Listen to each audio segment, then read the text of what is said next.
Call this meeting of the Pikes Peak PPRTA Board of Directors to order. And let's see, with respect to a quorum, we have one. And Rick's confirming my statement. Let's just go ahead though and do introductions. And Yolanda, if you could start for us, please. Okay. Yolanda Avila, City Council Member, District 4. Wayne Williams, City Council at Large and Chair of the RTA, Pikes Peak RTA. Carrie Geithner. Yes. Carrie Geithner, El Paso County Commissioner for District 2 and Vice Chair.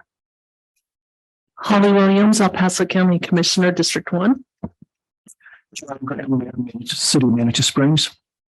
Roland Gardner, Mayor Pro Tem Callahan. Todd Dixon, Mayor Green Mountain Falls. Lisa Corey, the Finance Manager for PPRTA. Rick Sonnenberg, PPRTA Program and Contracts Manager. Jennifer Agaby, Legal Counsel. Andy Gunning, Executive Director of PPACG. Travis Easton, Director of Public Works for the City of Colorado Springs. Chad Manchester, Officer County.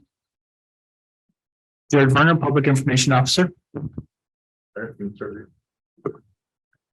Larry Tobias, representing El Paso County.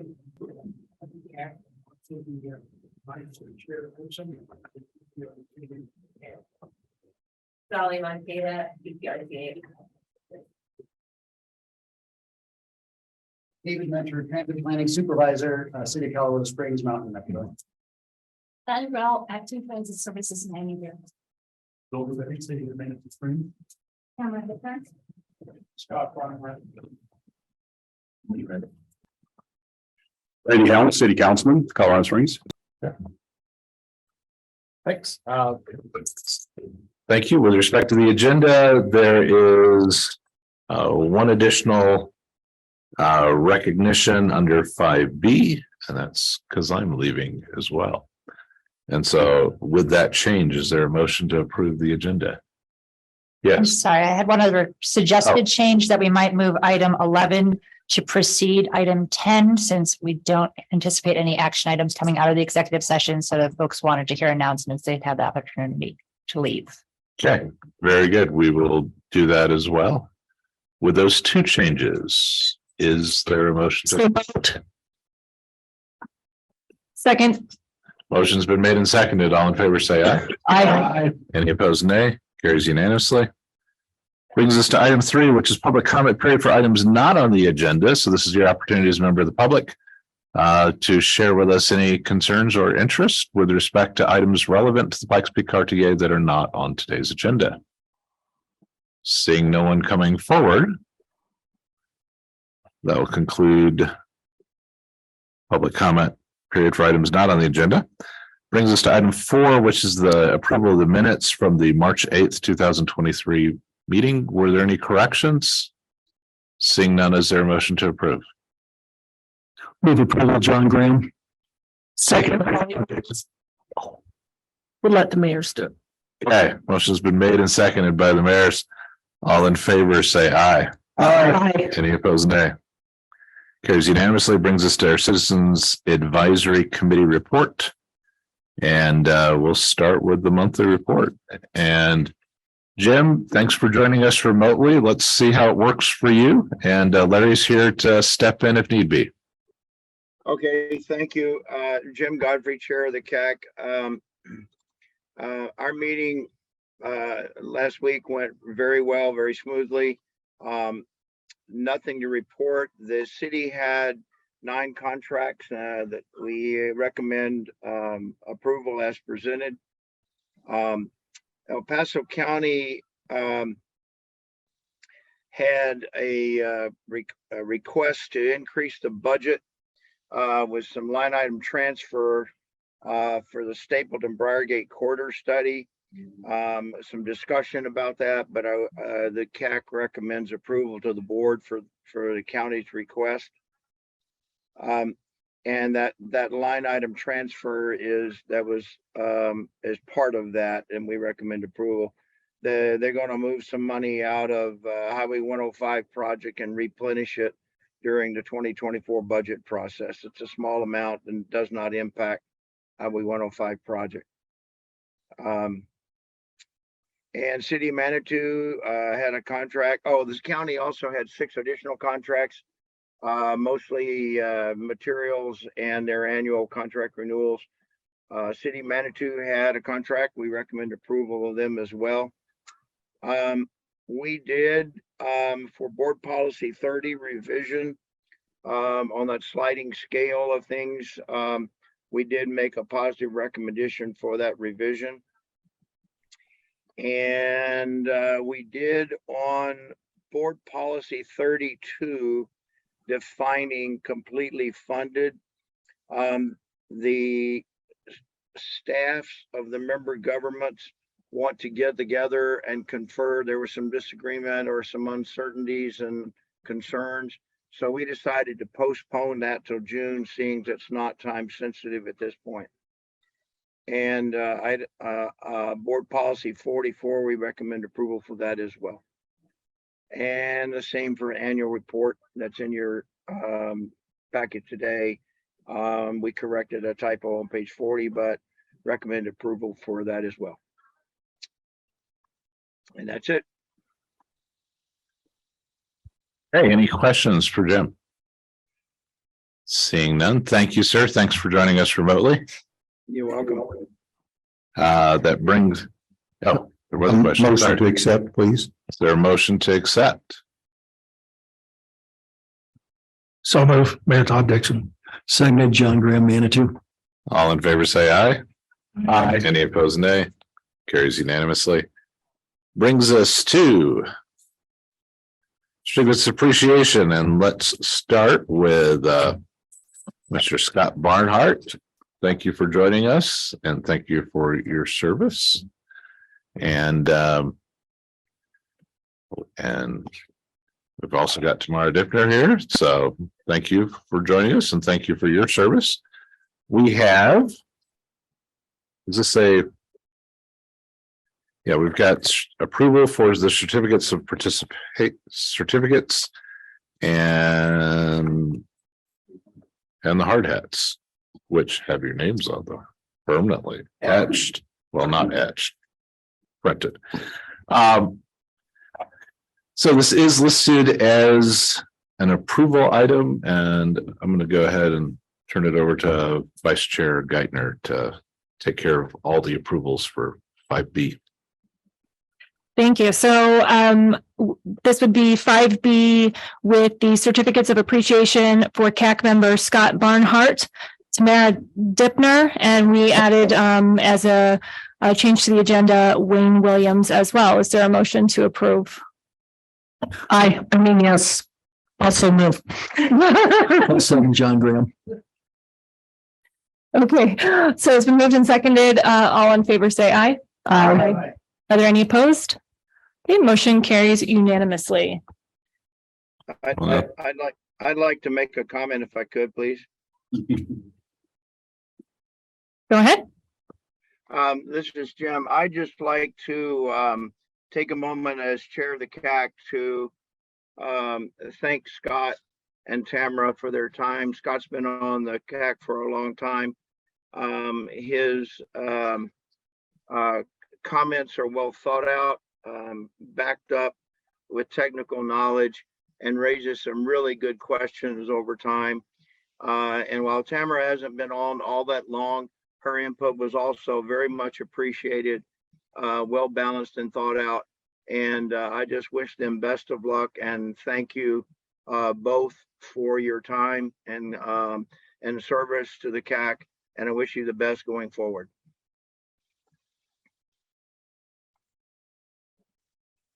Thank you. You want to ask Scott and Tamara if they have any words to share? Yes, please. Either of you have anything you'd like to?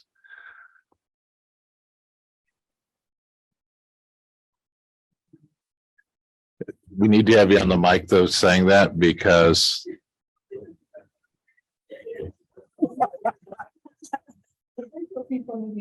for the virtual people, she said, I appreciate everyone. I'm summarizing. but she didn't want to say it on the mic. She was willing to say it in the audience. With that, we will take a brief break for a picture here.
Okay, so this is the resolution by the Pikes Peak Rural Transportation Authority Board of Directors acknowledging appreciation to City of Colorado Springs Director Wayne Williams on April 12th, 2023.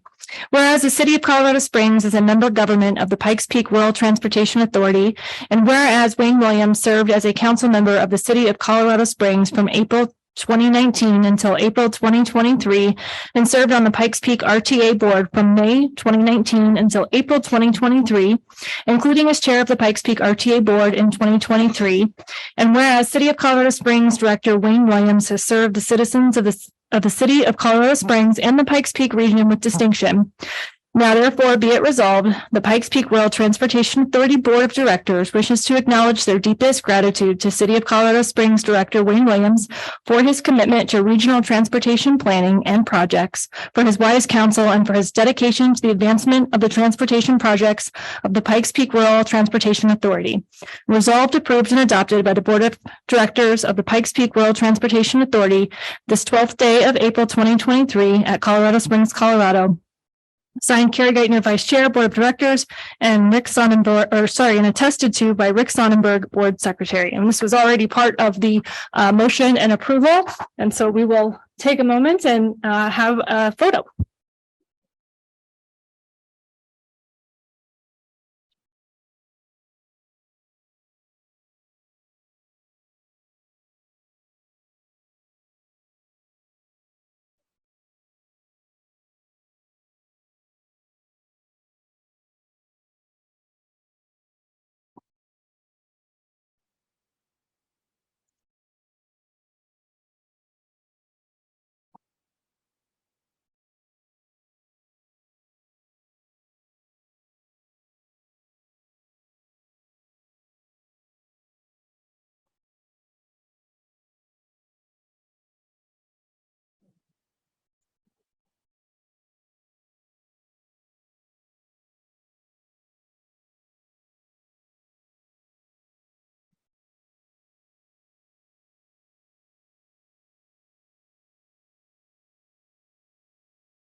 This is an awesome group.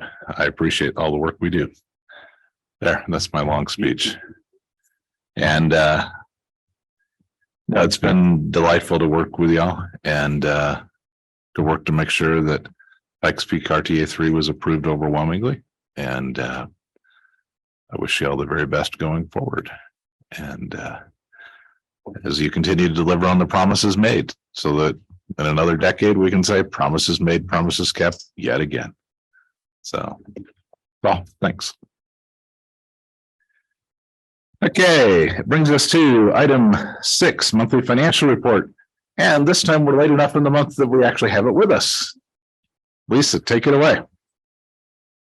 Finance Manager for the PPRTA. The sales and use taxes are reported 2 months in arrears, so I am reporting the month of February.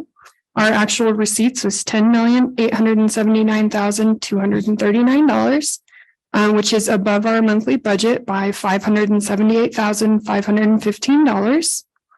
And if we looked at February of this year compared to February of last year, we were over by $152,336 or 1.4%. Did anyone have any questions on the financials? Oh, you guys are just kidding. Okay.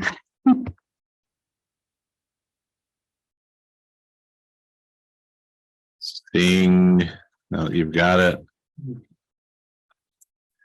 So roughly then we are 5.8% year to date over the budget, but we budget a little more frugally. I would note that at some point, if we're still at this stage in a couple months, then you may want to look at adjusting some of the numbers in the budget so that we can get more pavement out. Yes. But I don't think it's ready to do yet. So, but if the city and county and the other jurisdictions could be thinking of how they would adjust for that, that would be helpful. So that's my only comment on the budget. Any other comments or questions? Seeing none. That was an information item. Brings us to the capital maintenance and public transportation contracts. These are in your packet and approval was recommended by the CAC. Travis, is there anything in particular you want to call our attention to? Nothing in particular. I'm going to get the light version of reporting this month as the talented Gail sort of is on vacation and you have me. So as Jim mentioned in the CAC report, they're recommending approval as presented. Everything's in your packet. If you have any questions, I'm happy to try and answer those. Okay. Are there any questions for Mr. Easton? Seeing none, is there a motion with respect to item 7A? I have approval of item 7A as presented. John Graham. Second, Mayor Dixon. Okay. All in favor, say aye. Aye. Any opposed, nay? Carries unanimously. Brings us to El Paso County's request to increase the budget for the Stapleton Briargate Corridor Study Project. Mr. Manchester. Thank you, Mr. Chair. This is, as mentioned earlier by Chair Godfrey, this is just a line item transfer from Highway 105 to the Briargate and Stapleton project. The need is to complete some finishing touches, incorporate public comment in the study and wrap that up.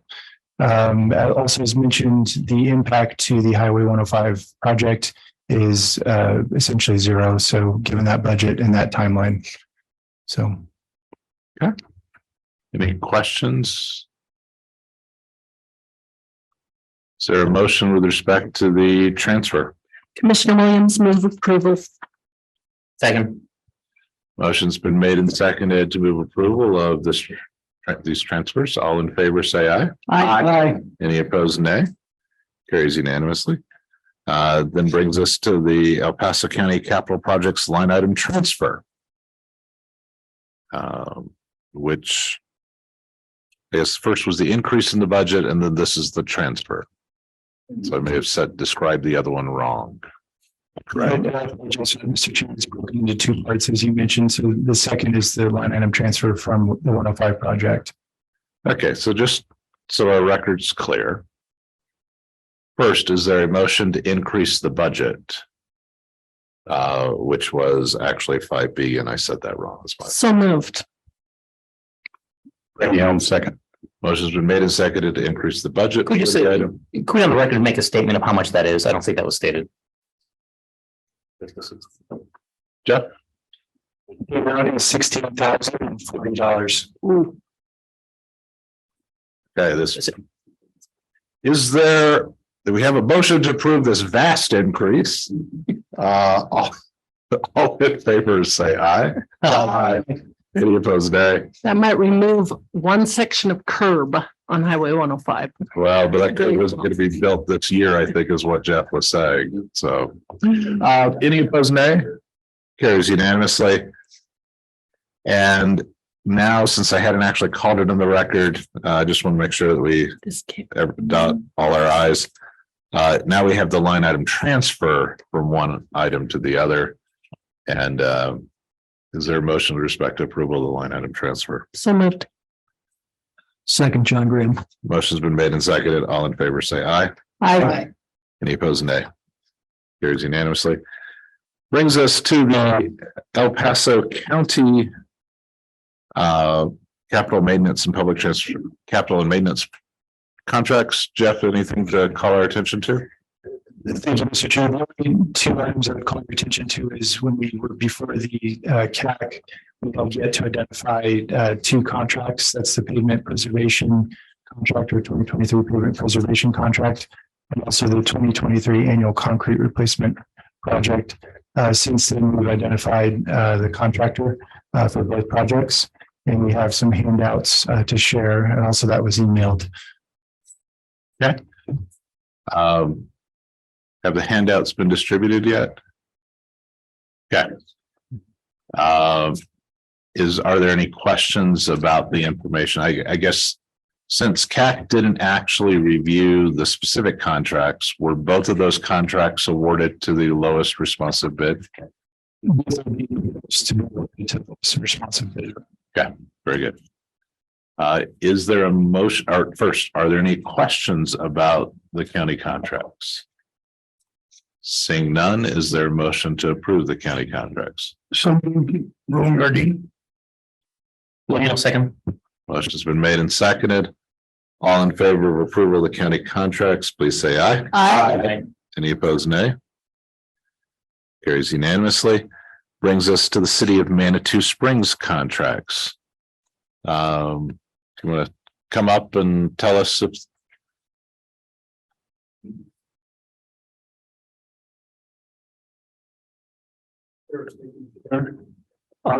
City engineer from Manitou Springs. And what you have before you is a proposal for a contract to install a total of 5 EV chargers in Manitou Springs at our Hollywood Gardens location, which is our proposed mobility hub and part of the PPRTA CIP program. And this is for installation only. We were able to use a Charge Ahead Colorado grant to actually acquire the hardware, the plugins, and that kind of stuff. okay. Any questions on the proposed Manitou Springs contract? Just You want to Curious. approve? Okay, I've got a motion to approve, but there's a question first. Yeah, I'm just curious, was there an impact to your, basically the power distribution? Did you have to upgrade the transformer substations or anything like that? How much time do you have? Okay, that's a yes. Quick, we had a transformer, we had to do a special service trap from CSU. The transformer had a 60-week lead time. So we ordered this like March of last year. It's just now arriving. So we've had this in the works for a while, but it is going to be in its own, it is its own service drop, and the contractor runs all the conduit and everything else. Okay, I was just curious. So I think we've had a motion. I'll go ahead and second. Okay, motion from Councilmember Avila and second from our fine mayor of Green Mountain Falls, who's now finding out how he can get his car charged on his way up to his house. Nope. Okay. In favor, say aye. Aye. Any opposed, nay. Item 8E is adopted unanimously. Thank you, sir. It does bring us to the city of Colorado Springs Transit Services Monthly Update. Ms. Rao. Thank you, Mr. Chair. Good afternoon, Lan Rao Transit Services, Acting Manager. In your packet is our regular monthly report for the month of February. I'm going to skip the detailed reports and the numbers because we do have a lot to cover today. In the transit highlight section, I would like to highlight at the time of this report, this was the information. As of this morning, the information has changed. The contractor has been fully staffed in terms of the number of drivers needed to provide the service. However, the contractor has seen a large number of employees not reporting to work. As of this morning, we were forced to reduce frequency from 15 minutes to 30 minutes on Route 1, 25, and 25 for today. So we're hoping the situation will improve tomorrow. But as of now, they do have drivers in training, and hopefully we'll have a good number of drivers as the backup.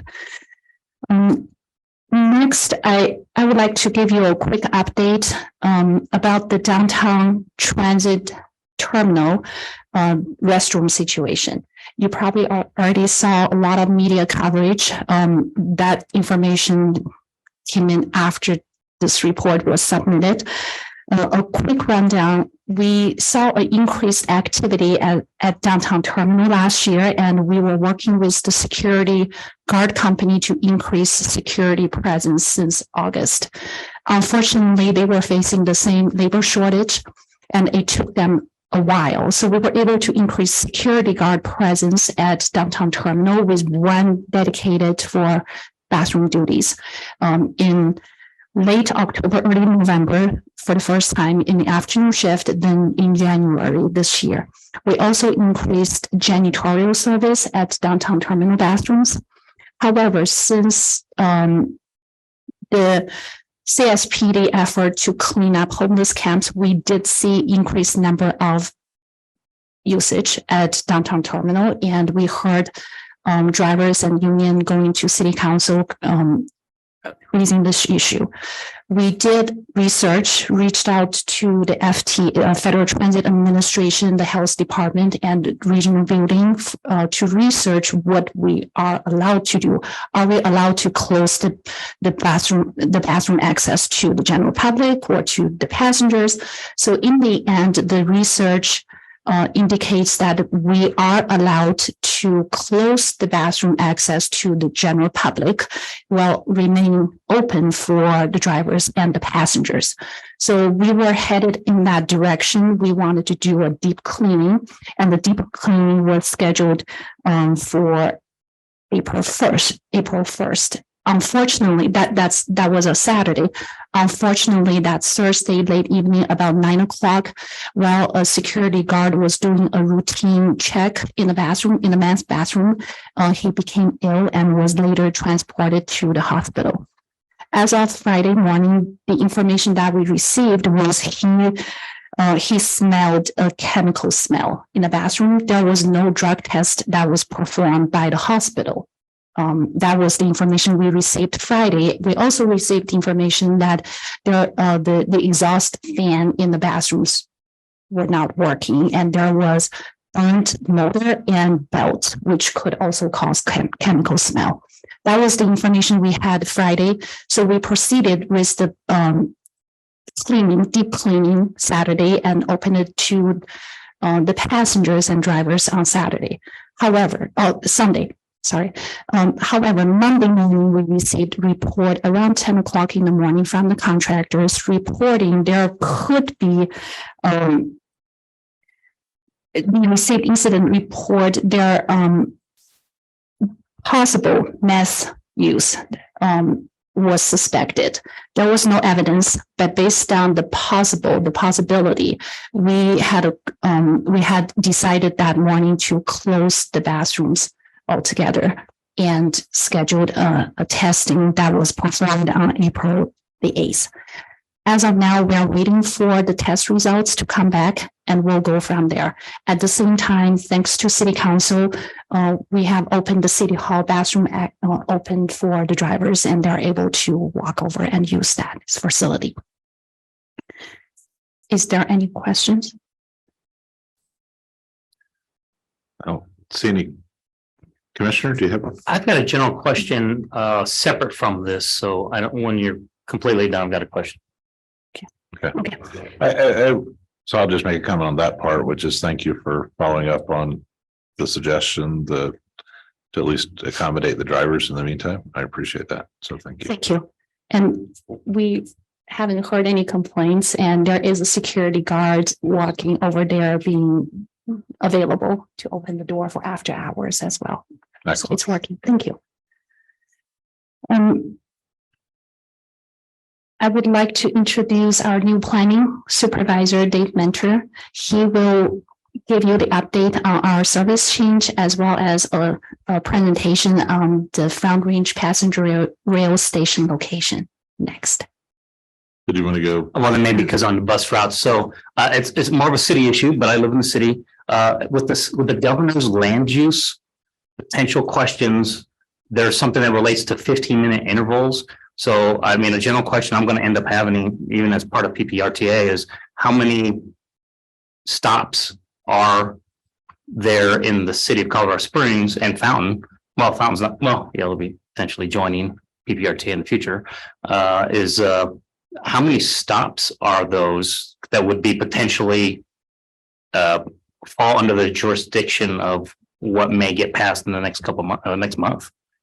It's a long-term question, but if I read it right, anything that has a 15-minute interval bus stop that is over a mile long, which would be pretty much all the routes that might be 15. I don't know how many there are, would fall under this land use rule. So just kind of general question. And I'll be real honest, if leadership of the city ends up seeing this bill, there may be a request by certain residents to go to 20-minute intervals. I'm not kidding.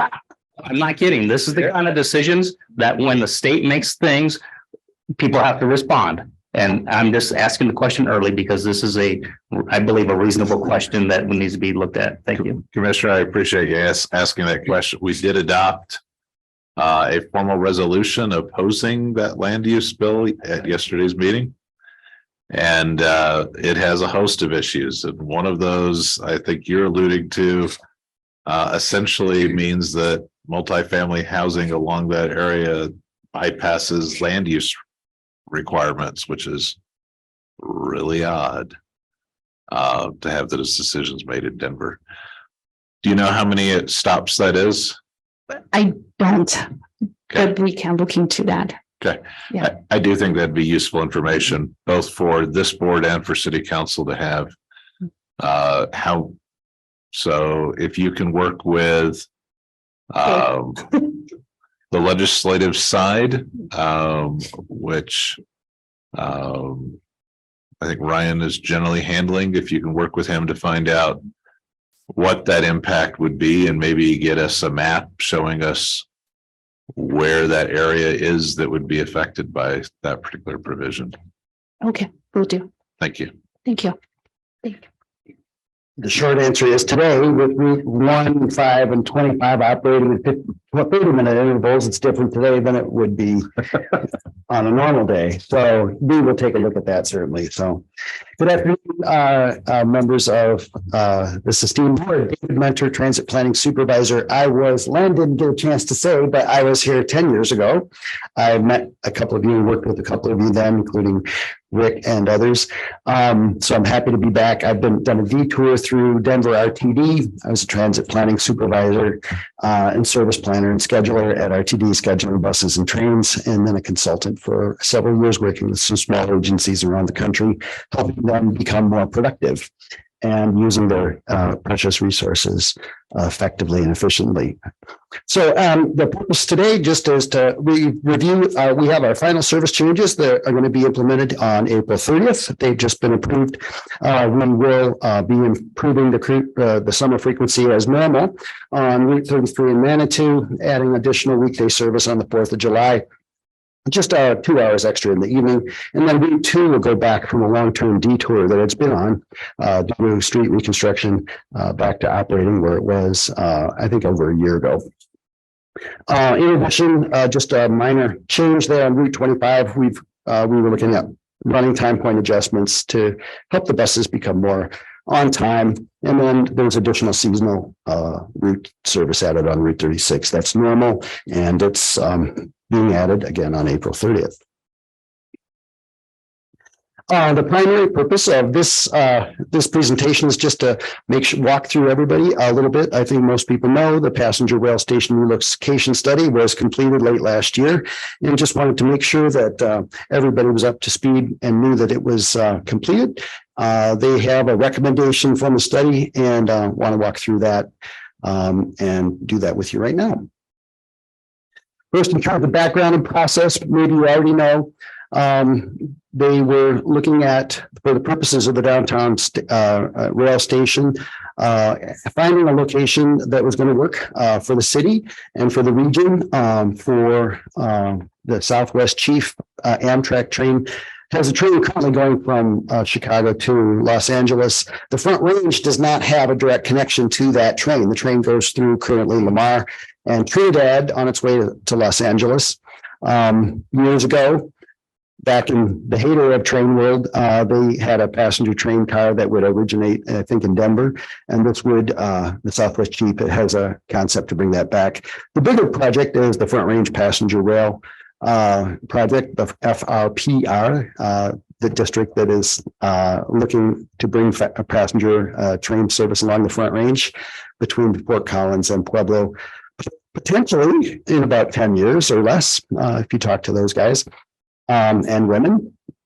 The station location study also was looking at a location that was going to work for the city based on its access to walkable destinations. It wanted to find a place that was going to be able to support economic redevelopment and had a potential for economic redevelopment. And then also they wanted to, in this effort, look at public feedback as part of the study as well. In terms of the process, they engaged the public last year. Throughout most of 2022, they had 3 events and 2 promotions, as well as they talked directly to Amtrak and the 2 private freight railroads, the Union Pacific and the Santa Fe, Burlington Northern and Santa Fe railroads. So then they developed a concept plan after talking about that with all those folks. As I said, they did have outreach and engagement. There were 3 sessions. And they had virtual public meeting opportunities for the public to weigh in. They had one point, as I mentioned later, I guess they had 700 residents provide feedback about the final location that they came up with. In the initial screening, they looked at 11 sites, and they ended up narrowing that down in the final screening to 4, depending upon how you counted them. And then a final recommendation that kind of rose to the top. They looked at a number of different categories in addition to the ability for economic redevelopment. They looked at transit access, the ability for multimodal. They looked at, like I said, they talked to the rail, the private freight rail companies to look, and they looked at their operations and what was going to work for them. They looked at different parcels that were available, and all those things in terms of vehicle access and how people were going to get to and from the station. So the idea is that they looked at a wide range of factors in terms of what they thought might be a good location for the Front Range Passenger Rail Station. They also looked at, in addition to rail, they looked at the ability for transit to serve it, the ability for walking to it, and alternative biking and rolling access to it. They wanted the station to have several amenities associated with it, like electric parking, long-term parking, and electric parking charging stations, some car sharing, and space for dedicated bikes and scooters. They also wanted a value-added amenities like real-time information for at least the rail and bus services that were going to be there, administrative offices and ticketing offices, and they wanted it to have some public space and useful purposes, useful public space associated with it. In terms of the site analysis, they started looking at 11 key sites rose to the top, from all the way from Woodman Road to a site near Fontenaro, then a location at the existing historic rail depot, and then also at the Drake plant, America the Beautiful Park, of course, also South Nevada, where the railroad track crosses Nevada Street in Tejon in that area, as well as a site just to the southeast. I think it's along Las Vegas Street, near the I think it's the wastewater plant down in that area, and then a site way farther down towards Drennan Road, I think. Yeah.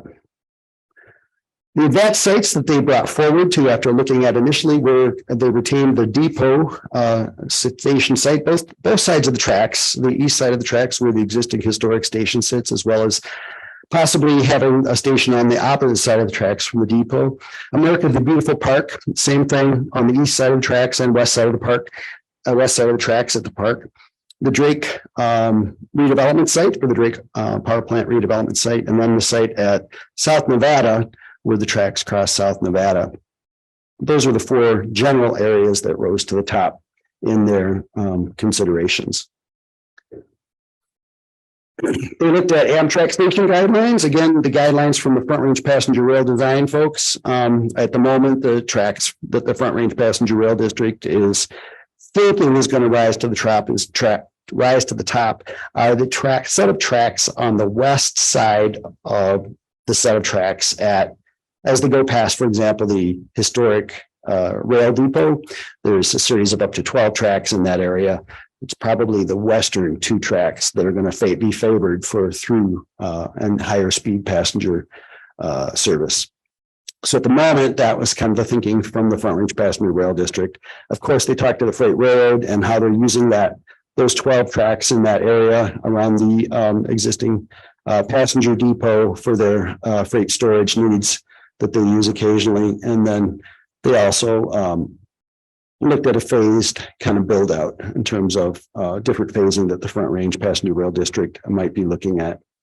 That all said, leading to this chart, where they looked at parcel complexity, multimodal access, vehicle access, the ability for having economic redevelopment happen, and then the rail operational considerations led to the site at the America Beautiful Park, right just south of the Olympic Visitor Center. It rose to the top there. You can see with 5 green dots and all those different parameters.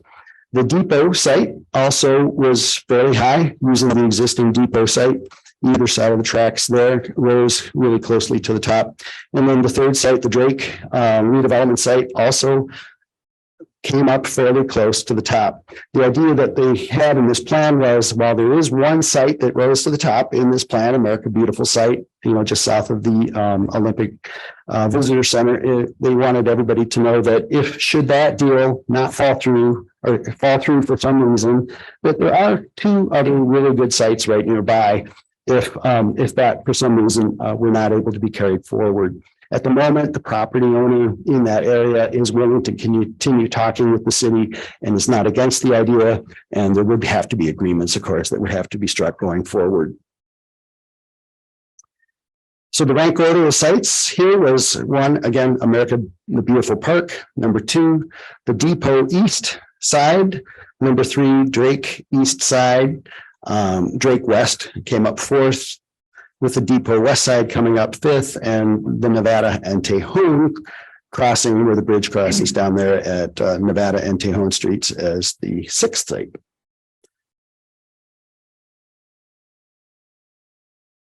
Anyway, the top site recommendation again avoids major impacts to the freight railroads. It allows future late adjacent development to respond adjacent to the station, allows for future integration with the nearby Drake redevelopment site, minimizes the operational impacts to the freight railroads, and provides an opportunity for integration with all that other development. Here's the stakeholder feedback. Like I said, they did reach out in August and they got 700 responses. They thought that was really good in terms of how the responses they got. In general, 68% were in agreement or in strong agreement with the general feedback of the site being at the America Beautiful site location just south of the Olympic Visitor Center. This is a site location design. Again, this is all very conceptual. So this is not at all a done deal. This is for further discussion along with the private property owner, the city, the railroads, and the Front Range Passenger Rail District. But north on this diagram is to the right. So I think everybody probably knows that. So Sierra Madre is the street that's going east, down along the bottom. The Olympic and Paralympic Museum, of course, is at the pedestrian bridge that was just built across the road track. So this is the site just to the south the property parcel just to the south of the Olympic Visitor Center. It includes a pedestrian tunnel, importantly to note, to a platform that would be on the west side of the tracks, again, because that is the currently favored, operationally favored tracks for the freight railroads and currently the thinking of the Front Range Passenger Rail District. It includes a relatively small parking garage or a medium-sized parking garage, depending upon how you look at it. It includes the station facilities itself, at least one bus stop along Sierra Madre Street. Again, this facility is not intended at the moment at all to compete with the separate downtown transit center location that local buses would connect with. But this would be where a connecting bus would operate and connect riders to and from this station, from this to at least the downtown transit center, or maybe the ZEB shuttle type of bus would be circulating riders back and forth there. There is because the grade falls on this property parcel, it falls down, as you go west, they have an opportunity to tuck parking underneath that site as well. So that it does show a lower level parking area. At the plaza level, this is just one conceptual design. Again, all these designs are very conceptual, just for initial discussion purposes, so that everybody knows that this is just at least one concept that can potentially be carried forward. Again, this is just an area site. It shows how close it is to the Drake redevelopment site. So they think that there is some opportunity for creating new development around the station. Anybody who's been to Denver will know that it's become a huge generator in the lower downtown district. And the folks that, when the Front Range Passenger Rail District was reviewing this plan last month, they had a meeting, and that was one of the big comments that the folks had from Denver is, this is more of a city planning issue in a lot of ways than it is a transit issue. This is about where do you want to focus economic development for the downtown area, because it can be a huge building block and a huge asset for future economic development. Next steps are we're continuing discussions with the Front Range Passenger Rail District. They're working on developing more details of that plan. Future discussions at City Council. Right now, they do have a conceptual design engineer on site for the project. That's looking at a conceptual station design that they might be able to carry forward to bring forward for further discussion. Again, Front Range Passenger Rail is probably, depending upon who you ask, maybe at least 5, if not 10 or more years out, but it's not bad to start thinking about these things now, and it probably makes a lot of sense. So with that, the purpose of this is an information item, as I understand it, but I think comments or questions are certainly in order from you all. Thanks. Any questions or comments? John? Thank you, Mr. Chair. I have a comment. I will mention this presentation, one very similar to what was given to the Front Range Passenger Rail Commission at the end of February. And I think it was well received. A number of comments that came from people outside the El Paso County jurisdiction was that they felt that we're way ahead. So I know it's taken years and years to get here, so I didn't say anything to that, but it seemed to be, again, well received. And there's a certain element of envy, I think, in some of those other groups. Thank you, Mayor. So council's had a couple briefings on this. Let me make 2 comments. Number one, the purpose of this is if it gets built, where do we want the station? So the fact that we have participated in planning for this does not imply an endorsement of the concept or the funding or absence thereof, which is really what you have at the moment. But it does make sense to plan. The second comment I'd make is one that I've expressed at City Council, which is if the goal is to capture commuters to Denver, many of whom live in the northern part of the county, you also have to have a station in the northern part of El Paso County, because people are not going to drive down from Monument to downtown Colorado Springs to get on a train to go to Denver. It's just not going to happen. Nor would we want them to, because that would exacerbate the traffic in our urban core. And so I emphasize that if this were to take place, you have to have a station in the northern part of the county. Because otherwise, all you will do is make our traffic worse rather than better, assuming anyone does the drive. But that's where a lot of the commuters get on, having ridden Mustang to downtown Denver for 4 years at various times.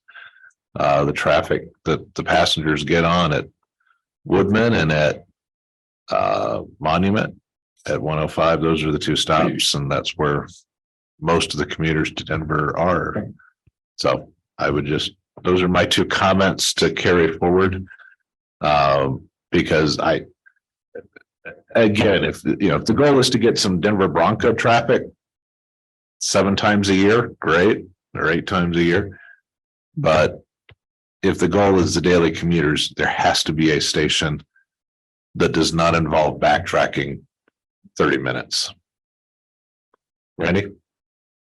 Thank you, Mr. Chair. I want to emphasize that my experience in living in the Washington, D.C. area is exactly that. You've got multiple stops, whether it's in Woodbridge, Virginia, Manassas, Virginia, several different locations, simply because of the commute every day.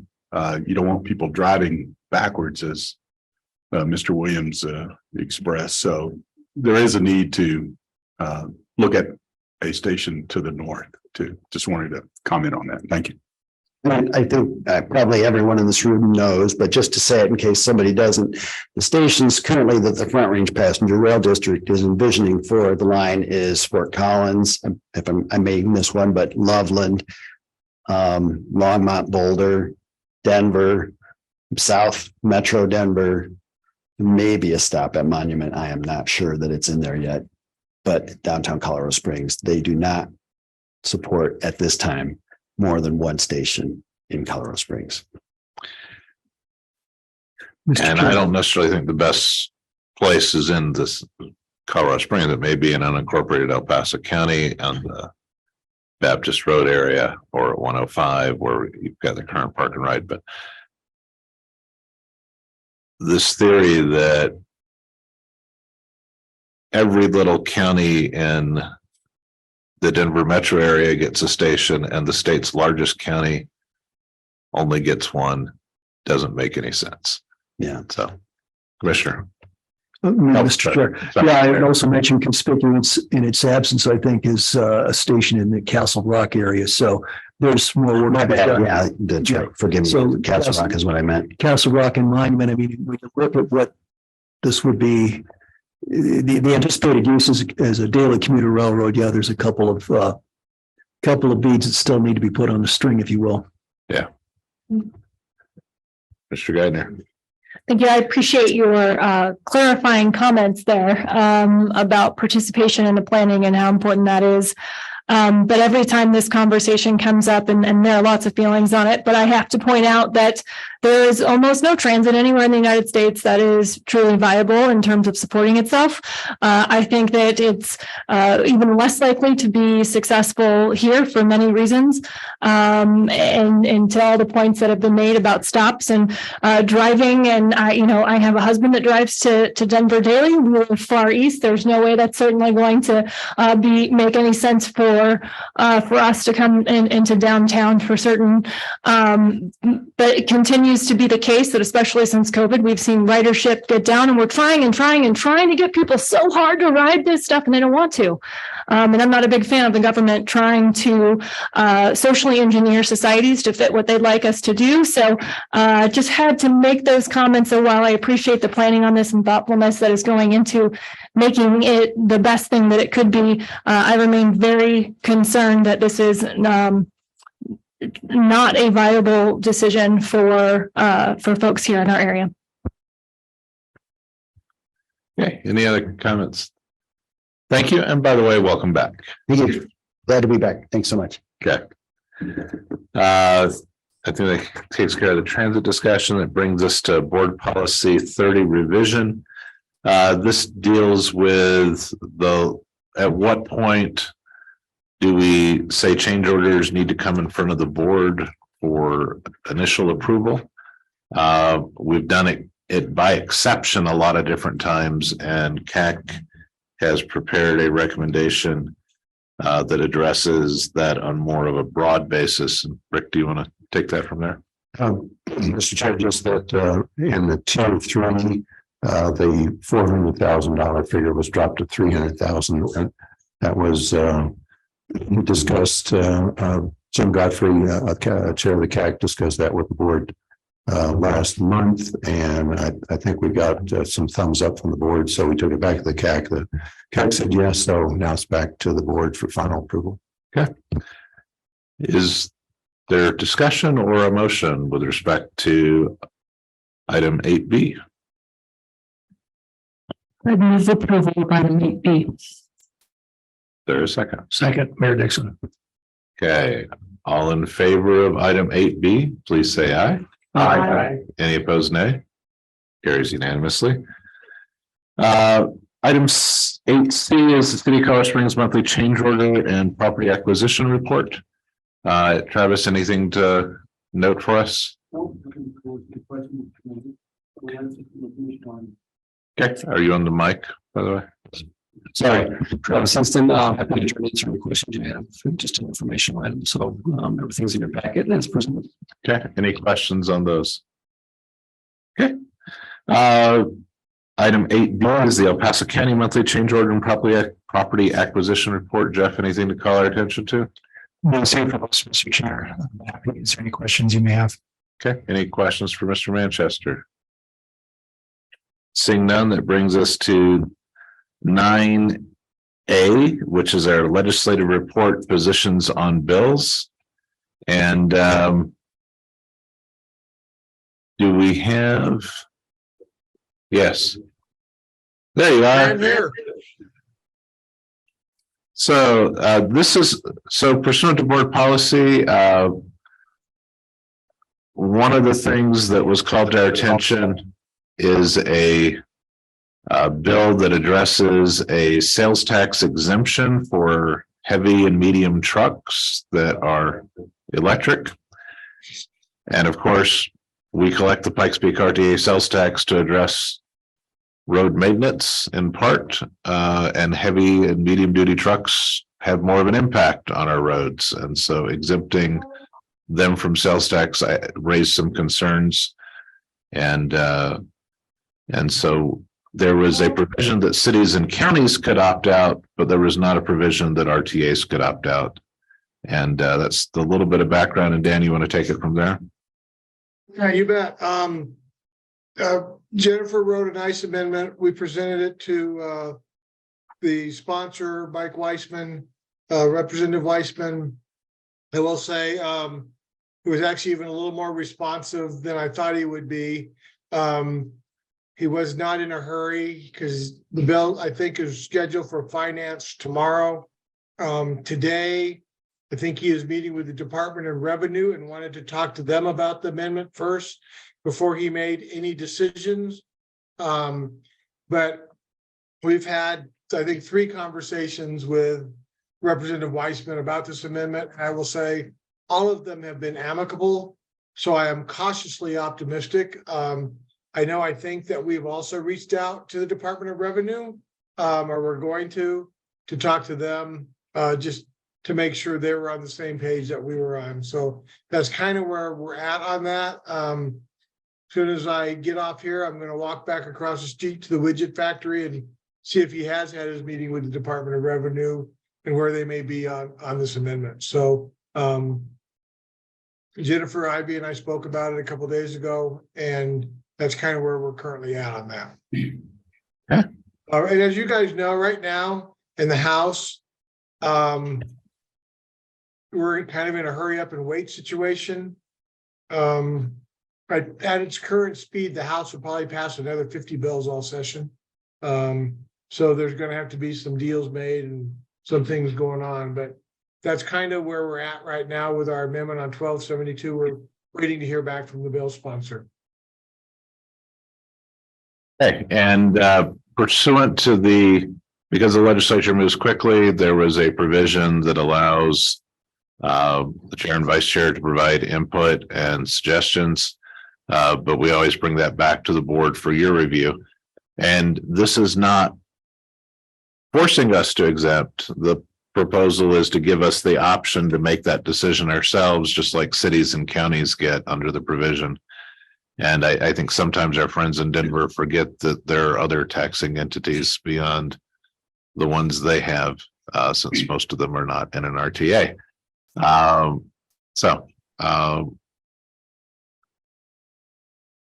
The recommendation of the board is discuss the chair's action and determine the future position of the board. Do we want? Is there any disagreement with the desire to have the same option cities and counties have to opt out? Seeing none. Okay. Okay, then we'll go forward with that. Do we need a formal motion, Jennifer? Yeah, so I think, Dan, for your purposes, we probably need a motion to take an amend position formally. Is that what you would recommend? Yes, absolutely. Okay. Is there a motion to that effect? I'll move that we take a position of amend on, I believe it's House Bill 23-1272. Correct. Okay. I'll second John Graham. Okay. Is there any further discussion on this particular motion? All in favor, say aye. Aye. Any opposed, nay? Carries unanimously. Dan, and we appreciate you bringing this to our attention. And I know it moves quickly up there. Are there any other things that you want to bring to our attention at this point? No, just because I know it's a lot of interest to a lot of you personally, and both for what you're doing down there, is I did just hear a couple hours ago on the land use bill, they will be dropping today. I have not seen it, a 50-page amendment on that. So that's just sort of for you guys to know that is coming today. It's like I said, it's a 50-page amendment, and I'm sure probably will not be the last amendment. And I suspect both chambers will be on the floor until midnight tonight working on stuff. Yeah. If you can forward that to us when you get it. I know all of us have at least some interest, and I think most of us have some concern with the concept of the state making land use decisions for all of us. So as soon as I get my hands on that, I will forward it on. Yeah, ask a question. Thank you, Commissioner Geithner. Thank you. I'm curious. I did know about that 50-page amendment and received it in my inbox from CCI folks, but haven't had a chance to read it. But one of the things that I feel like it's a little bit been glossed over that is a concern to me is the reference to regional transportation plans.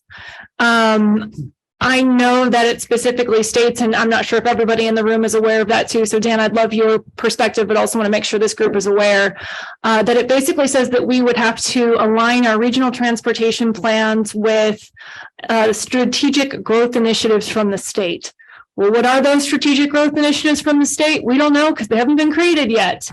But we would have to align our regional transportation planning with that. And it makes me very nervous based on some of the other things we've talked about here in this room around capacity, how it could affect the ability for us to get funding for other projects that maybe are not along that corridor. I've brought up a lot of us are involved in various different ways on that kind of planning. So do you have any sense that anyone is paying any attention to this, Dan? Because my sense when I've asked the questions is everyone just goes, huh? and then we don't really hear anything. I know at PPACG, we brought that to their attention and the bill sponsors' attention. And to your question, I think directly to me is, I believe that we need to try to get that. I have not looked at the 50-page amendment. I have not gotten it from CCI yet, but I certainly think we need to, that's page 104, section 18. We need to amend that out of the bill. If I could, Mr. Chair, for PPHG, that was a specific area of concern where we expressed opposition. I mean, the stuff, obviously, we're most affected by that as the MPO for the area, having to comply with rules that haven't been adopted yet, and right on the heels of the GHG rules that are probably fairly consistent is just obviously a bridge way too far. And those strategies are going to be cracked by 4 department heads, I think, just the 4 of them, CDOT, CDPHE, and a couple others. We're just horribly concerned. And I was just going to note, I did review the bill just to make sure there was not a direct impact on the RTA. Obviously, there are a lot of indirect impacts, but nothing directly relating to the RTA. So. But the planning, I did pass that along, and exactly the concerns that have been raised here were the response I got from PPACG folks as it relates to PPRTA and how it indirectly impacts this authority. Okay. So as far as indirectly impacting us, we would still be able to build our voter approved list of capacity projects, or are we going to have to build them, do you think, in a specific order? Or potentially not have them included within the MPO long range plan that we prepare as PPACG. Okay. Which might be a possibility. We're still trying to navigate that as we're doing our plan update. Right now, that has to be adopted next year.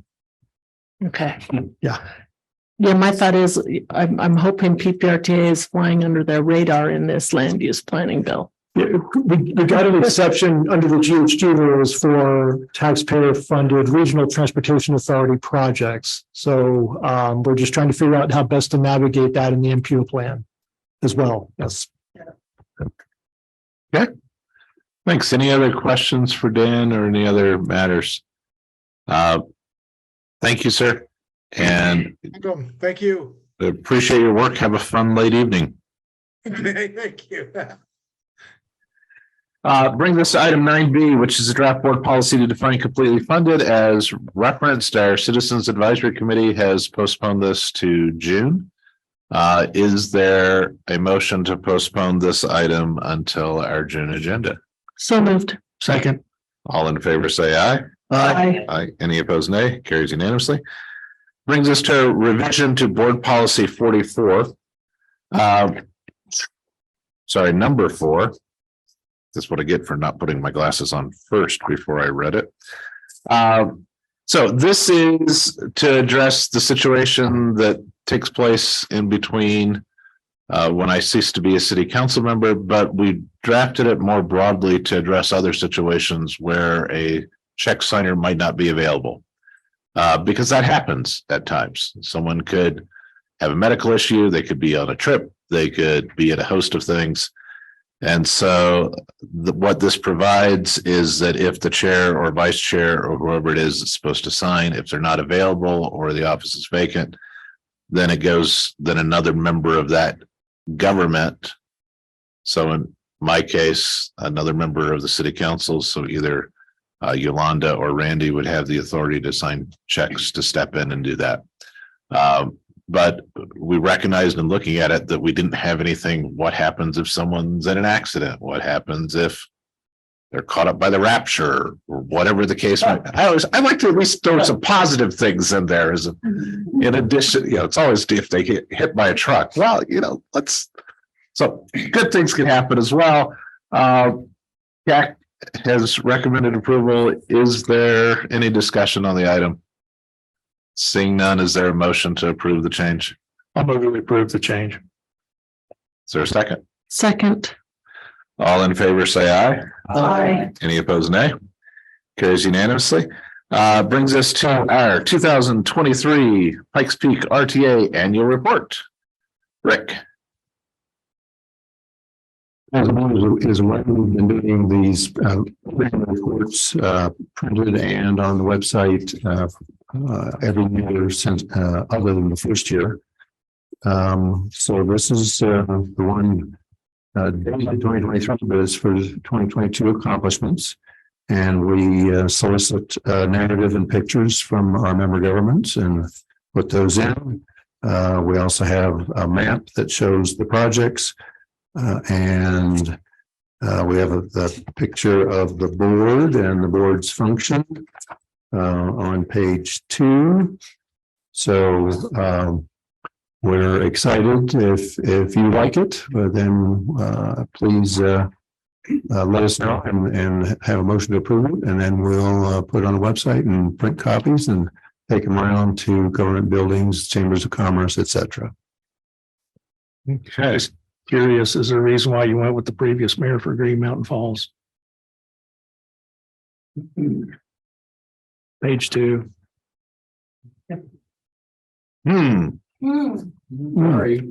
Excellent question. Thank you. This is why we have people look at it. Thank you for that. We'll correct that. It can spread out after you read it 6 times, so sorry.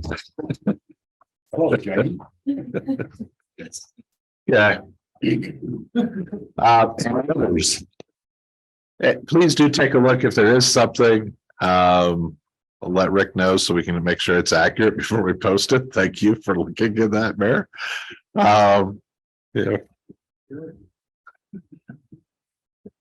Is there a motion to approve with that correction and any other technical ones that may need to be made? Mayor Pro Tem Ron Gardine makes said motion with the amendment on the photo. Okay, is there a second? Well, second, John Graham. All in favor, say aye. Aye. Any opposed, nay? Carries unanimously. I do have a question on the information in the report, not on the report itself.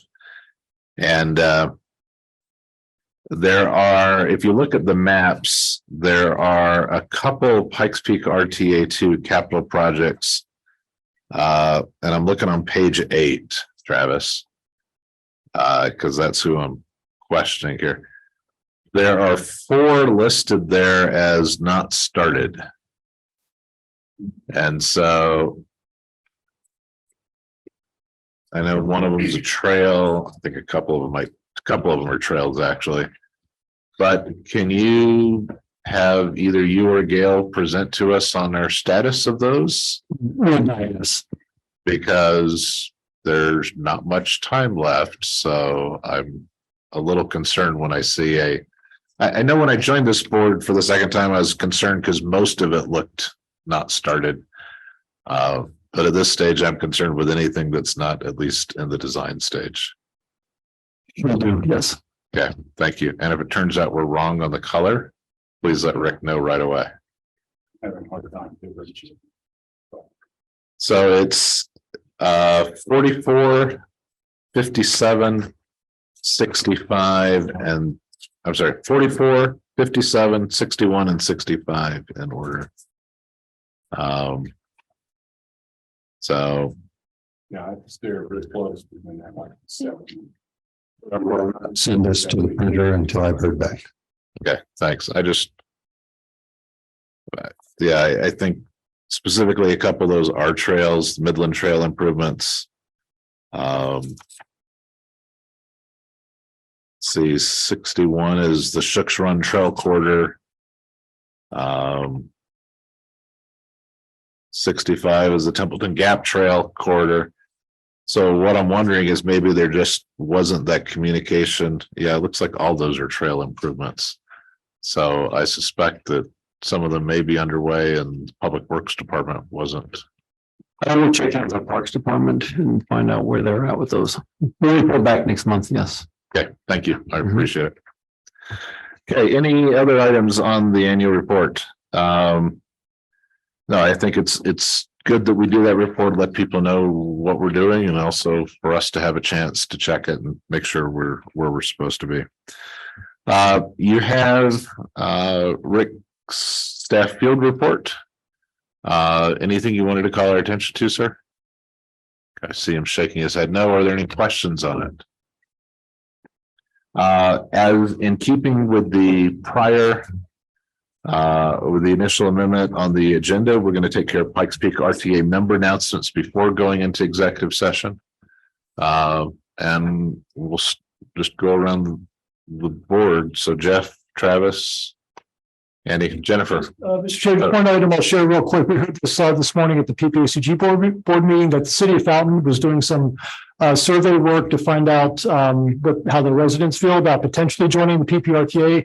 There was results they got back last night that were presented to city council indicated about 59% support after some education of residents within the city of Fountain. Those results will be available in more detail, I think, later this week.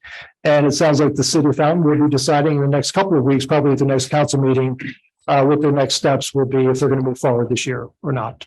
Okay, thank you. Jennifer. This is not an agenda item, but I wanted to give the board just a briefing on a request that's come through the city and county relating to the Copper Ridge Metropolitan District and the Powers Boulevard extension, which is a PPRTA 2 B-list project and a PPRTA 3 A-list collaborative project. The Copper Ridge Metropolitan District, which serves that area, is going to be issuing debt, bonds, and they're going to be utilizing those bond proceeds to advance fund a portion of this capital project. The request is that the city, the county, and the PPRTA enter into an intergovernmental agreement with the Copper Ridge Metropolitan District to provide for a mechanism to utilize funds that come in from PPRTA 3, so starting in 2025, for the purpose of reimbursing for the actual public improvement costs of those portions that Copper Ridge is advanced funding. That wouldn't include any of the debt issuance costs or any of that, but actually the public improvement costs that the RTA would have been looking to fund in those future years. Since the RTA doesn't have any voter approval for debt, this wouldn't be a debt, but it's anticipated. The request is for a commitment from the city and county to make recommendations to the RTA board in those future budget years to budget and allocate sales and use tax funds for the repayment of those amounts to Copper Ridge. And we've had some discussions preliminarily with the city, the county, and Copper Ridge related to such an agreement. So bringing this to the board's attention that this is work that I've been doing. The request is to bring a agreement to the respective entities for approval, hopefully by June. That's Copper Ridge's request. I'm not sure if the city and county were as optimistic that they'd be able to get that through council and board of county commissioners on that timeline. But the parties have been working together to put together a draft. And so I anticipate having something more concrete for the board to look at, possibly at the May meeting. So wanted to bring that up and allow for time for questions if board members had questions on that, or time for you to think about it so you can have intelligent questions at a future meeting. Board Member Helms. Thank you, Mr. Chair. Done anything like this in the past? Do we have an example where we've done this with a special district like this? No, I do not. And do we have any? I'm sorry. Let me clarify. So we haven't, but the Baptist Road RTA did a similar thing when we funded with voter approval, Monument and Colorado's Monument in El Paso County had the Baptist Road RTA, which had a sales tax, and we advanced the construction of that Baptist I-25 interchange, and CDOT agreed to pay us back eventually, and they have, and then the tax went away. So that concept of someone else stepping forward to build it has been done before in our area, but Pikes Peak RTA wasn't the party that did it. It was the Baptist Road RTA with CDOT. So that concept is one that's been done before. Yeah, that would be one of my questions. I can imagine other council members would have similar questions. And from a legal standpoint, have you made a legal determination on something like this? Yeah, I mean, I obviously, when this question first arose, my first look was, okay, well, what does the state statute say? What does the establishment contract say? What do the comprehensive IGA say? You know, kind of the hierarchy of things that we are governed by. Other than obviously we can't enter into a multi-fiscal year obligation under Tabor because we don't have any debt authorization, which this wouldn't be. No concerns. We have the ability to enter into contracts. We have the ability to, make payments of this nature. So I don't have any concerns from a legal perspective. It's just something different that this board hasn't done.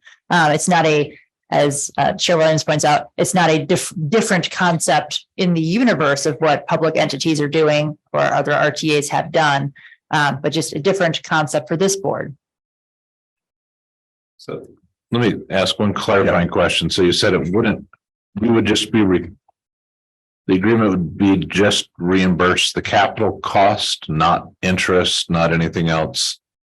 Right. So same thing that we do with someone else who builds something, they turn in the invoice. The difference is we're just going to pay it 2 years later. That's correct. I took the liberty of assuming that this board wouldn't want to be interested in paying any capital borrowing costs. I mean, to me, it doesn't seem in line with the voter approval. So I did represent that I didn't think my client would be interested in doing that. That's how I was proceeding. I don't think it's consistent with the voter approval. So yes, it would be just actual costs of public improvements. So really, cost wise, no different than if the PPRTA was taking it on under the usual paradigm through the city and county and having an agreement with a contractor to go out there. It's just that we were adding one more layer here, that Copper Ridge Metro District would actually be the one going out, engaging with the contractor, and 2 years later is when we'd be catching up and paying for those costs. And Travis, generally, unless something radically changed, construction costs go up generally go up. Is that an accurate statement? That's true. Now, to Jennifer's reporting, what we talked about is a payment of those costs. So we wouldn't pay it all in 2025. Obviously, that's a large. Sorry, the numbers are always lost on me, but yes, it's a payment plan. Yeah, so we would pay that back over the lifetime of PPRTA 3 or 10-year span. Okay, and get the advantage of them building it cheaper than we would have to do it if we waited several years. Correct. And we would just be paying for the actual hard construction costs, not the finance costs or anything like that. Okay. I was going to ask those questions to Travis. Travis, has this been laid out inside the city at all? I know it hadn't obviously come to the council, but has this been discussed amongst inside the Public Works? And yes, inside of Public Works, yes. Okay. And I met with last his representatives and sat down with them last Friday and walked through everything. And so, yeah, so they're excited to general agreement without concepts. Yeah, so we outlined the payment schedule for them because the bond council obviously needs that. So yes, we're all on the same page in that regard. Yeah, so obviously that would come before the budget committee in some form in the future and then into the work session. Yeah, right now we're waiting on the district's bond council to get us those agreements, and then we will be reviewing those. So that's in my report right now. All right, thank you. Commissioner Gonzalez. Thank you. So, because I missed I fully understand the beginning of this. So would this be from repayment funding of the contract going forward, or are they already spending things that they're asking to be potentially paid back in 2025 or the future? They have already spent some money more for the engineering work.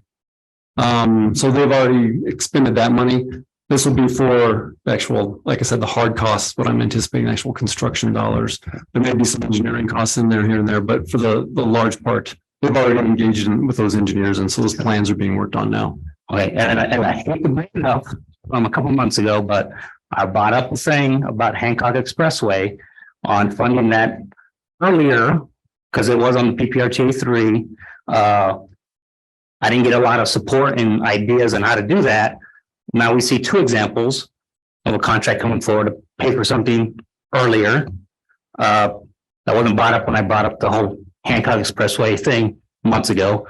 And then last month when we voted to provide money or move money from a current PPRTA project into a third, whatever, pot of money to fund a future project off Mark Shuffle. So again, I just feel very frustrated that my requesting of how things could have been done to fund that Hancock Expressway, I got zero support for how that could happen, but I'm seeing a lot of options for other ideas on how to fund things. So I just want to say that on the record. Thank you. And I think I have to go back and look at all the details. I think the main difference is with RTA 3, Hancock was on the B list and the Powers Extension was on the A list. I think that's the main difference. So from as I'm reading into what you're saying, then from whoever's issuing the bonds, we can make a statement that says, yes, we intend to build the A list because we always build the A list. We're not as certain on the B list because we're not sure we'll get there. And that's probably what they're bonding against, right? Because they were waiting before they put out any information bond council because they couldn't bond against anything with the named A list project on the RTA 3 list. they can actually bond against that. And so that's what they were waiting for. And that's why it's important that it's on the A list and not the B list. Again, just as a director, I see a lot of effort. We're already talking about contracts and stuff. I made requests, zero effort to try to support my idea outside of, well, it can't be done because of this or that. A couple of emails from Rick looking into some information, but I'm just saying for certain ideas, you get a lot of support. Other ideas, not a lot. Thank you. Well, and I think Commissioner Gonzalez brings up a good point here in that if we do this for one developer, we may want to have the CAC think of some type of policy, because then we will have other developers coming forward saying, look, I've got Hancock Expressway, if it's B-list project, but if it were an A-list project, you got a developer right there coming forward saying, I'm going to issue the bonds. Could we up the status? So we may want to have some parameters of a policy at least as well. So that might be something for the CAC to talk about. I don't know if Jim's still here, but Larry, if you could pass that on for the CAC to look at. I guess my initial response would be anyone that wants to come forward and do it ahead of time and save us some money doing it, I'm generally supportive of, but it requires a fairly, it requires, I think it has to be an A-list project, because otherwise we can't make a guarantee we'll pay for it, because but I think having the CAC at least look at the issue at their next meeting would be appropriate. Mr. Geithner, did you have something you want? Good suggestion. I did, to your point, I get the difference between our A list and B list here, but as we're talking about a potential policy, which I think is, something that's good to look at. I guess my question would be, is anyone saying a downside to doing more of this? Because it would seem that if we get things done faster at a lower cost, we would want to make every effort to do those things whenever those opportunities present itself. So is there any potential downside that anyone can think of on that piece? And then to that point as well, when we get to B list, again, understanding the difference between A list and B list here, but when we get to B list, is there any reason why we couldn't do that once we get to the point where everything on A is completed and that presents itself? And is this something that you guys solicited and went out to find, or were you approached on this issue? Because I'm just trying to understand what the potential is for finding partnerships like this in the future.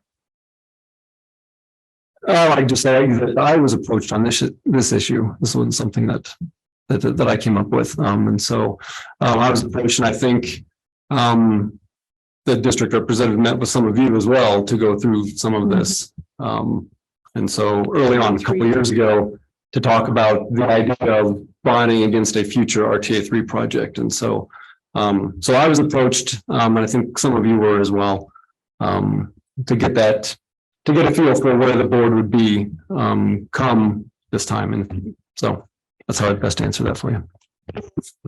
Comments on why we wouldn't do it would probably be, I'm not smart enough to answer that question. I don't know, does if you have a special district like this and you go into a really bad recession, what happens with the bonds?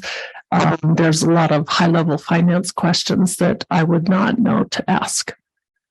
And I guess my parting input on this is that the risk on the bonds is all on them. It's not on the RTA. And so that's their problem. I say that a little somewhat facetiously in terms of the repayment issues on the bond. I think our issue is whether it's built to our standards. And I think that's the part that we have to ensure is done. Whether it's, a third party contract directly built for the city, or whether it's built through a special district, another government. But I think we always want to make sure, but I think my general approach would be if someone wants to build it ahead of time where we save money and you help the public sooner, I think that's good. And Again, I agree. I have no issue with it. I think it's a good idea. Again, personal frustration. A business entity makes a request, looks like they got a lot of support on how to make it happen. A director makes some comments and I got very little support, I believe. Again, just a personal, how I look at it. That's how I see it. Thank you. Rick? From the board to the CAC, when they discuss this in early concept stage next month, any guidance from the board as to not paying interest and bond issuance costs? Is that a given? I see a lot of head nods on the board. Yeah. So paying for capital that we would pay for anyways, yes. I think there's a fair amount of, until we're on the B list, we can't make those types of promises for B list project, but we can for an A. And it has to be built to our standards. I think those are at least some of the things. No interest. Jennifer? And I was gonna say, I think it would be referred from the applicable member government, since. Yeah. Yeah, it wouldn't be a request directly to the RTA. It would really be a request coming through one of the member governments, since they're the ones that make the budget recommendations to this board. Yeah. So. And the member government has to agree to it, I think, is part of it. This one happens to be a collaborative project. Have the city and county designated who's in charge or who's taking lead? We are working, sorry, Travis, we are working with the Metro District on that. So we're talking about that as that moves forward, we'll work through that further. Okay. Any other suggestions for what the CAC ought to make sure they look at? I guess the other part is there can be no, and this goes without saying because it's in our guidance documents, there can be no debt obligation on behalf of the RTA. And we might want to address whose responsibility cost overruns are, which is theirs. Just saying, it's not a hard watch. I've given them a firm fixed number on what we were anticipating on paying back over that 10 years. So yeah, they do know that. Yeah. And That's reason. I just want to clarify that, particularly because we're trying to balance all of the A-list projects and make sure they all get completed. So we can't be on the hook for an unspecified amount. Okay. So that at least gives some guidance, but we'll be interested to see what CAC comes up with and if they may have some other ideas and suggestions. And since this is newly presented for folks, if you think of other things, let Rick know that he can pass on to CAC. So, okay, picking up on for me, Lisa, Mayor's Row. Commissioner's Corner. Ooh. Commissioner Gonzalez, Mr. Williams, Mr. Geithner. Randy? Counselor's Edge. Counselor's Edge. Commissioner's Corner. We've got our little corner here too. Anything, sir? Yeah, what I'd like to do is I'd like to thank Councilmember Wayne Williams for serving as chair, the short term that it's been, but thank him for his service and dedication to the PPRTA. Thank you, sir. Thanks. Council. Councilmember Williams, this is his second stint on the PPRTA board, and he was a party to in 2003, 2004, getting this on the ballot, and I feel free, Wayne, to elaborate. But he was on the board, I think, until from the beginning, from 105 to December of 2010. So just in case anybody wants to. That was long ago. It was, and some of the issues we dealt with it, we still deal with, but I think the most important part is making sure we get done what we promised the voters. And this is one of the things I'm proudest of because it actually works and it's governments working together. And getting things done for the citizens. So thanks. Councilmember Avila. Any board member announcements? No.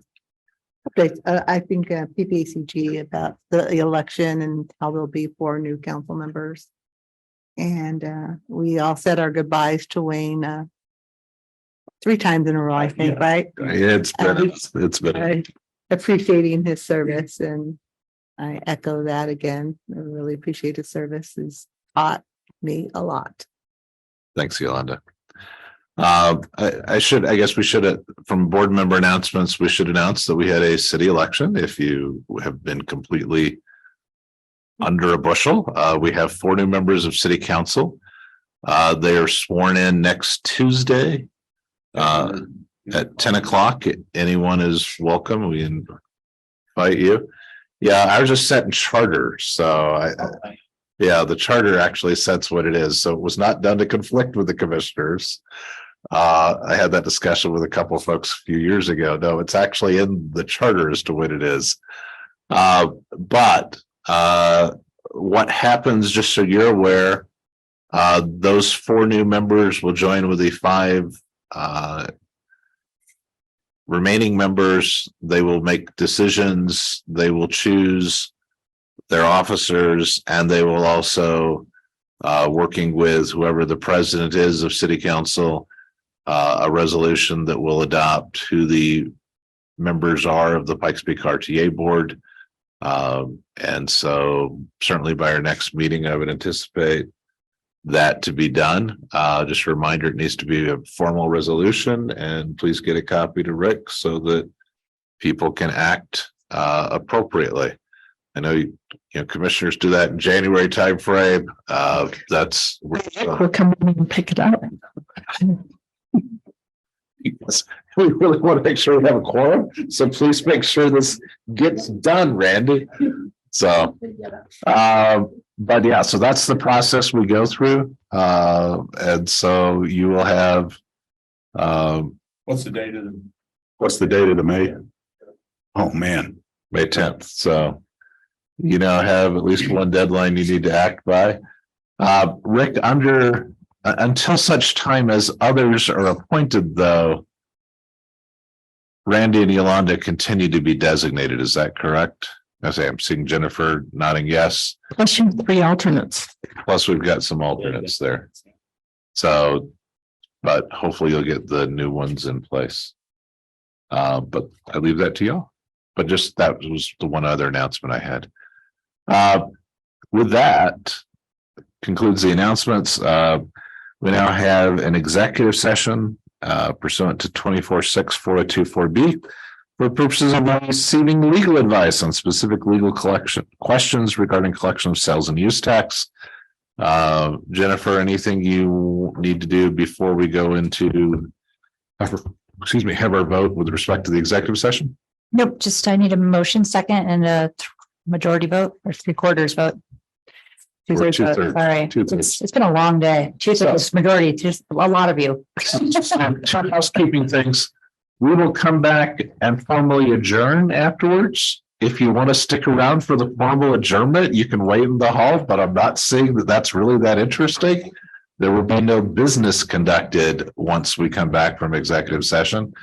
And the other part is while we prepare the room, we will take a break until 20 after so that people can take a quick comfort break before the executive session. So is there a motion? So moved, Commissioner Williams. Motion and second. All in favor, say aye. Aye. Any opposed, nay? It being unanimous, the necessary 2/3 has been achieved. We'll go into executive session coming back at 20 after. Great. Before we stop the recording, just for the record, we have convened into an executive session pursuant to 24-6-4024B for the purpose of receiving legal advice on specific legal questions regarding collection of sales and use tax. We'll be providing legal advice, which is privileged and confidential to the client. Therefore, no recording will be made of the executive session. Anybody who's on Zoom, other than Ms. Shannon Johnson, who just joined, who is a member of legal counsel, will be put into the waiting room. Thank you. And Shannon, for your purposes, we're going to be on break until 3:20. Perfect. Thanks, Jennifer. All right, so we're looking for a motion to come out of executive session and reconvene the open session. I'm going to come out of exec session and convene the regular session. And I second it, sir. All in favor of any executive session coming back into open session, please say aye. Aye. Any opposed, nay. Carries unanimously. I move to adjourn. Motion's been made to adjourn. All in favor, say aye. Aye. Any opposed, nay, by the way, Mayor Graham seconded that if that it wasn't clear on the tape. We are adjourned. Have a Thank you, Shannon. wonderful day. Ryan. Ryan. Oh, well, Ryan, yeah, Ryan's got a wedding. He said. Thanks, Shannon. Oh, does he? Yeah, Oh, so okay. he's gonna be there. So, yeah, we're gonna. I've been there once before with my sister.